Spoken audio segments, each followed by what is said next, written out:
Hey everyone, this is Fantasy and Frames Beat the Waiver Wire for Week 10. I am Zach at FF Chalupa Batman. Hope everyone's doing well this week as we're already getting ready for Week 9, but we're here to talk about Week 10. All right, so the whole point of the show is to talk about players that are rostered in under 50% of ESPN leagues, and you are trying to pick them up now for free to hopefully use them in the future. Maybe you can use them this week, or maybe you're just getting ready for hopefully a playoff push. Maybe it's a league winner if there's an injury. That's who we're talking about. So, again, these players are not necessarily players you should start in week 9, but players that are rostered in less than 50% of leagues that should be on your roster if you can fit them on the team. So, with that, let's get started. Quarterback, it's a little controversial, I know. If you don't want to roster Deshaun Watson, I totally get it. I'm not telling you have to. There's just not a whole lot of quarterbacks out there right now to pick up under 50%. And Watson will be back we're told he'll be back in week 14. That is the earliest he can play.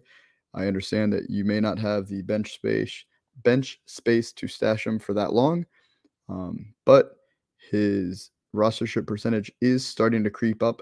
So even though it feels like it might be too early to pick him up, you may want to get in there sooner than later if you want Watson on your roster. And you may consider this even just playing defense by keeping him off another team's roster. We are talking week 14, which is right before the playoffs start. So, again, just something to think about. I don't have any analysis for you since we haven't seen Watson play in over a year and a half. And I understand all of the off the field legal issues and everything going on with that. And I am just here to talk about fantasy football. So, someone to think about. At running back, Rachaad White, he has to set a record for most players, the most talked about player in this series. His rostership percentage just keeps going down. So I'm going to keep talking about him. All right. Rachaad White, he is a rookie on the Tampa Bay Buccaneers. So he has at least 3 receptions in 4 of his last 5 games. And he's just looked much more explosive than Fournette. The Bucs rank 32nd in rushing yards per game. There's only 32 teams in the NFL, so they're last in rushing yards per game. I know the offensive line and Fournette are just not playing well enough, so maybe we see White continue to get a little bit more work. He needs to be stashed on your bench. If Fournette gets hurt or gets benched for any reason, White could be a league winner because he can play in the passing game role. He is very versatile. He's very explosive. He is a good player. Stash him on your bench.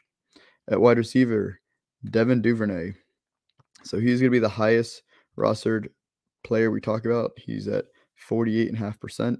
So he might not be available in your league, but I wanted to mention him because I want you to double check. He is now the Ravens wide receiver 1 since Bateman is out for the season. Now we know Andrews is still going to dominate targets when he's healthy. He's obviously the top target getter. And I'm not going to lie to you, Duvernay is not a special player, but he should be rostered and he can be played in a flex spot, even like a wide receiver 3 spot when needed, especially with bye weeks. So again, Duvernay is not great. He's pretty fast.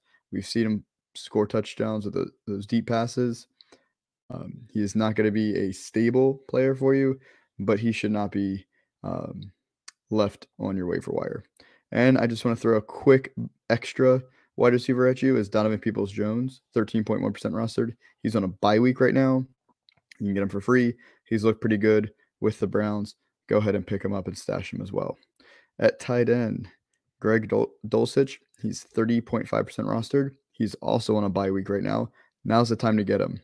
So he didn't play his first game until week 6 because he was coming off an injury coming into his rookie season. So he's only played 3 games. Over those 3 games, he is the tight end 3 in points scored. And he has he scored 12.1 points per game. Now, again, there could be some boom bust games in there. I understand. Well, no, he's very consistent. He has scored at least 11.1 PPR points in every game so far. He's always around 11, 12 PPR points. So he is very consistent, which is what you're looking for in a tight end. I know, small sample size. But over those last 3 games, he is second on the team in target share, only behind Jerry Jeudy with 17.7%, and he's averaging 5.7 targets per game. So go ahead and pick up Dulcich. and hopefully you can start starting him in week 10.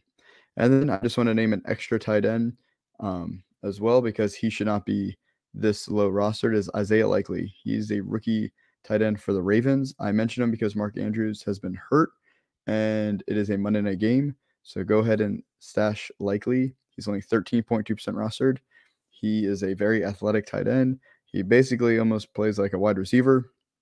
And now that Bateman is out, as we talked about earlier with Duvernay, if Andrews also doesn't play, Likely should see a lot of work. I believe he had 7 targets last game. And if Andrews even does play, Likely still could see some decent snaps just because Bateman is out.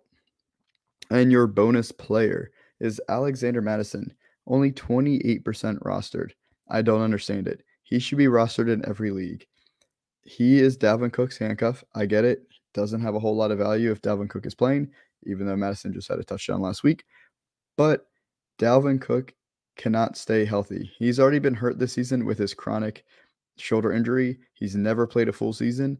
And if Cook gets hurt, again, we never hope for injuries, but you need to plan for it. It's fantasy football. Then Madison is a league winner. He should not be on your waiver wire. So if he's there, stash him, find a way to get him on your bench. That is how you win your leagues. By stashing those players ahead of time, you're getting these players for free, and then you can play them when they get their opportunities. So hopefully you enjoyed all of the players I talked about. I gave you a few extras. Make sure you go ahead and like the video. Please subscribe to the Fantasy and Frames YouTube channel. We have so much great content coming out for you every week. That is the best way to support us. Also, all of our written content is at fantasyandframes.com. The team works really hard. We have you covered for whatever league you play, whether it's Redraft, Dynasty, IDP. We even have DFS for you. So go ahead, check it out. The team is putting out so much great work. We really appreciate it. And until next week, good luck in your matchups. Make sure you beat the waiver wire.